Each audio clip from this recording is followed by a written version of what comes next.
नमस्कार दोस्तों, स्वागत है। आज हम गोता लगाने वाले हैं बिजली की एक बहुत ही दिलचस्प दुनिया में। देखिए, ये चैप्टर बोर्ड परीक्षा के लिए तो बहुत बहुत ज़रूरी है और मेरी कोशिश रहेगी कि हर एक कॉन्सेप्ट आपके दिमाग में एकदम सेट हो जाए। तो कभी सोचा है कि स्विच दबाते ही बत्ती फौरन कैसे जल जाती है?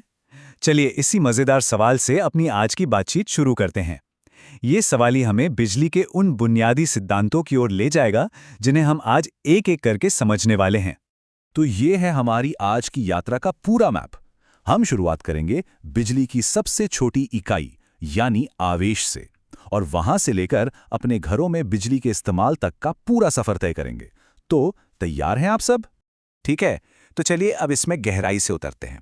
सबसे पहले बात करते हैं बिजली की सबसे बुनियादी सबसे पहली ईंट की, और वो है आवेश। तो ये विद्युत आवेश है क्या? असल में ये किसी भी पदार्थ का एक बहुत ही मौलिक गुण है। याद है, बचपन में हम कंघी को बालों में रगड़ते थे और फिर कागज के छोटे छोटे टुकड़ों के पास ले जाते थे और वो चिपक जाते थे। बस वो आवेश के कारण ही होता है। ये दो तरह का होता है, एक धनात्मक मतलब पॉजिटिव और दूसरा ऋणात्मक यानी नेगेटिव, और इसे हम क्यू अक्षर से दिखाते हैं। अब एक बहुत ही दिलचस्प कॉन्सेप्ट पर आते हैं, आवेश का क्वांटमीकरण। सुनने में थोड़ा मुश्किल लग सकता है, पर इसका मतलब बहुत सीधा सा है। मतलब ये कि चार्ज हमेशा छोटे छोटे पैकेट में ही मिलता है। आप कभी आधा इलेक्ट्रॉन या चौथाई इलेक्ट्रॉन नहीं ले सकते हैं ना। इसका एक फॉर्मूला है, Q = Ne। यहाँ n है इलेक्ट्रॉनों की संख्या और E है एक इलेक्ट्रॉन पर मौजूद चार्ज, जिसकी वैल्यू फिक्स्ड है, -1.6 × 10⁻19 कूलम। तो जब ये आवेश बहना शुरू कर देता है ना, बस उसी को हम विद्युत धारा या इलेक्ट्रिक करंट कहते हैं। एकदम सीधे शब्दों में कहें तो ये आवेश के बहने की रफ्तार है। इसका फॉर्मूला है I = Q/T, और इसकी जो SI यूनिट है वो है एम्पियर, जिसे हम A से लिखते हैं। इसे समझने का सबसे आसान तरीका क्या है जानते हैं? एक पानी का पाइप। सोचिए, जैसे पाइप में पानी बहता है, ठीक वैसे ही तार के अंदर आवेश बहता है। जितना ज्यादा पानी बहेगा, हम कहेंगे पानी की धारा उतनी तेज है। बिल्कुल वैसे ही जितना ज्यादा आवेश बहेगा, विद्युत धारा उतनी ही मजबूत होगी। ये एनालॉजी हमेशा याद रखना, बहुत काम आएगी। लेकिन एक सवाल दिमाग में आता है कि ये आवेश अपने आप क्यों बहेगा? जैसे पानी को बहाने के लिए एक ढलान चाहिए होती है ना, वैसे ही आवेश को भी तो बहने के लिए कोई ना कोई धक्का चाहिए होगा। तो चलिए पता लगाते हैं कि ये धक्का असल में है क्या। और ये धक्का है विभवांतर, जिसे हम सब वोल्टेज के नाम से जानते हैं। ये असल में दो बिंदुओं के बीच का एक तरह का इलेक्ट्रिकल प्रेशर डिफरेंस है। इसकी किताबी परिभाषा ये है कि एकांक आवेश को एक बिंदु से दूसरे तक ले जाने में जितना काम करना पड़ता है वही विभवांतर है। इसका फॉर्मूला है V = W/Q, और इसकी इकाई है वोल्ट यानी V। और ये धारा बहती कहाँ है? इसे बहने के लिए एक बंद रास्ता चाहिए होता है, जैसे हम कहते हैं परिपथ या सर्किट। अब एक सर्किट में क्या क्या होता है? एक स्रोत जैसे कि बैटरी, चालक तार, एक स्विच और एक लोड, यानी वो चीज जो बिजली इस्तेमाल करेगी, जैसे कोई बल्ब। अच्छा, दो बातें और याद रखनी है। करंट को नापने के लिए हम एमीटर का इस्तेमाल करते हैं, जो हमेशा श्रेणी क्रम यानी सीरीज में जुड़ता है, और वोल्टेज नापने के लिए वोल्टमीटर का, जो हमेशा समांतर यानी पैरेलल में जुड़ता है। चलिए अब इस चैप्टर के सबसे जरूरी नियमों में से एक पर चलते हैं, ओम का नियम। ये नियम हमें वोल्टेज और करंट के बीच का रिश्ता बताता है। तो जॉर्ज साइमन ओम ने ये नियम दिया था। ये नियम क्या कहता है? ये कहता है कि अगर तापमान स्थिर रहें तो किसी भी तार में बहने वाली धारा यानी करंट उसके सिरों पर लगे वोल्टेज के सीधे समानुपाती होती है। मतलब बहुत आसान शब्दों में, जितना ज्यादा वोल्टेज लगाओगे उतनी ज्यादा धारा बहेगी। और यहीं से वो मशहूर फॉर्मूला आता है, V = IR। यहां R एक स्थिरांक है जिसे हम कहते हैं प्रतिरोध। तो ये प्रतिरोध आखिर है क्या? देखिए, ये करंट के रास्ते में आने वाली एक रुकावट है। इसे आप सड़क पर बने एक स्पीड ब्रेकर की तरह समझ सकते हैं, जो क्या करता है? आपकी गाड़ी की रफ्तार धीमी कर देता है। प्रतिरोध भी ठीक यही काम करंट के साथ करता है, और इसकी SI इकाई है ओम, ओमेगा। तो किसी तार का प्रतिरोध जो है वो चार बातों पर निर्भर करता है। पहला, तार की लंबाई। तार जितना ज्यादा लंबा होगा, प्रतिरोध उतना ही ज्यादा होगा। दूसरा, तार की मोटाई। तार जितना मोटा होगा, प्रतिरोध उतना ही कम होगा, उसे बहने में आसानी होगी। तीसरा, पदार्थ की प्रकृति। जैसे तांबे का प्रतिरोध कम होता है, लोहे का ज्यादा। और चौथा है तापमान। तापमान बढ़ाने पर ज्यादातर चालकों का प्रतिरोध भी बढ़ जाता है। अब देखते हैं कि जब हम एक से ज्यादा प्रतिरोधक मतलब कि रेजिस्टर्स को एक सर्किट में जोड़ते हैं तो क्या होता है। इन्हें जोड़ने के दो मुख्य तरीके हैं। एक है श्रेणी क्रम, जिसे हम सीरीज कहते हैं, और दूसरा है समांतर क्रम यानी कि पैरेलल।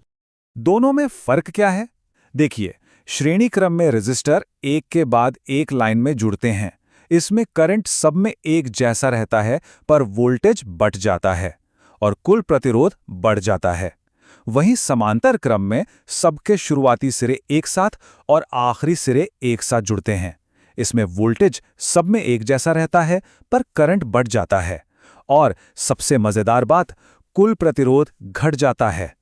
इसी वजह से हमारे घरों की वायरिंग समांतर यानी पैरेलल में होती है, ताकि हर उपकरण को पूरा वोल्टेज मिल सके। चलिए अब आगे बढ़ते हैं और बात करते हैं विद्युत की शक्ति यानी पावर की, और उसके एक बहुत ही आम असर की, जो है ऊष्मा यानी गर्मी।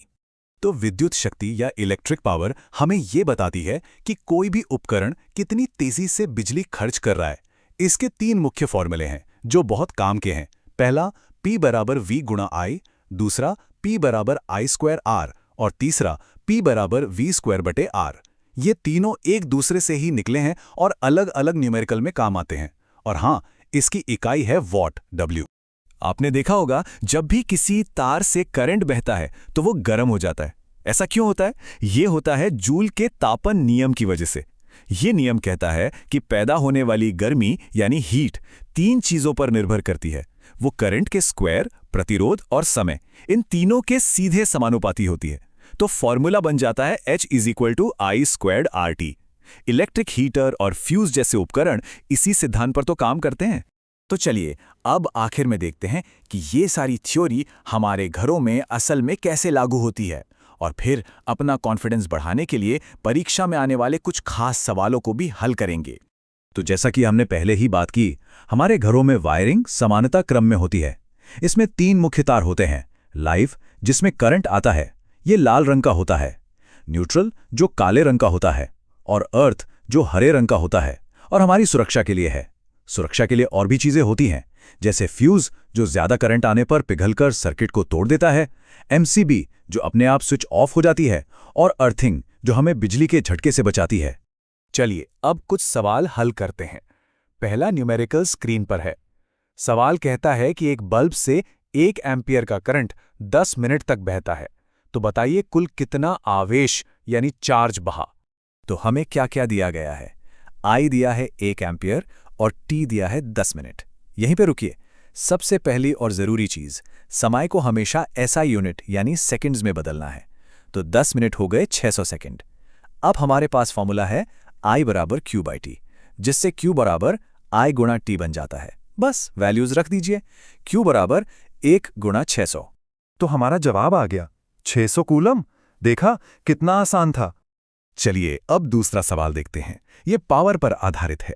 सवाल है कि एक बल्ब को 220 वोल्ट के स्रोत से जोड़ा गया है और वो 0.5 एम्पियर का करंट ले रहा है। तो बल्ब की शक्ति यानी पावर क्या होगी? ये तो और भी सीधा है। हमें V दिया है 220 वोल्ट और I दिया है 0.5 एम्पियर। पावर का सबसे सीधा फॉर्मूला कौन सा है? बिल्कुल सही, P = V गुणा I। बस वैल्यूज डाल दीजिए। P = 220 गुणा 0.5 और जवाब आ गया 110 वॉट।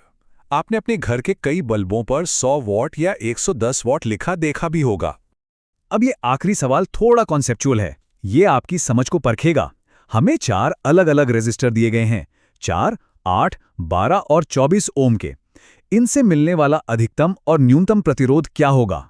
बस एक बात याद रखिए, मैक्सिमम रेजिस्टेंस के लिए हम सीरीज में जोड़ते हैं और मिनिमम के लिए पैरेलल में। तो अधिकतम यानी मैक्सिमम के लिए हम इन्हें श्रेणी क्रम में यानी सीरीज में सीधे सीधे जोड़ देंगे। 4 + 8 + 12 + 24, ये हो गया 48 ओम। और न्यूनतम यानी मिनिमम के लिए हम इन्हें समांतर क्रम यानी पैरेलल में जोड़ेंगे। थोड़ा सा कैलकुलेशन करने पर जवाब आता है 2 ओम। देखा आपने कैसे सिर्फ कनेक्शन बदलने से कुल प्रतिरोध में जमीन आसमान का फर्क आ गया।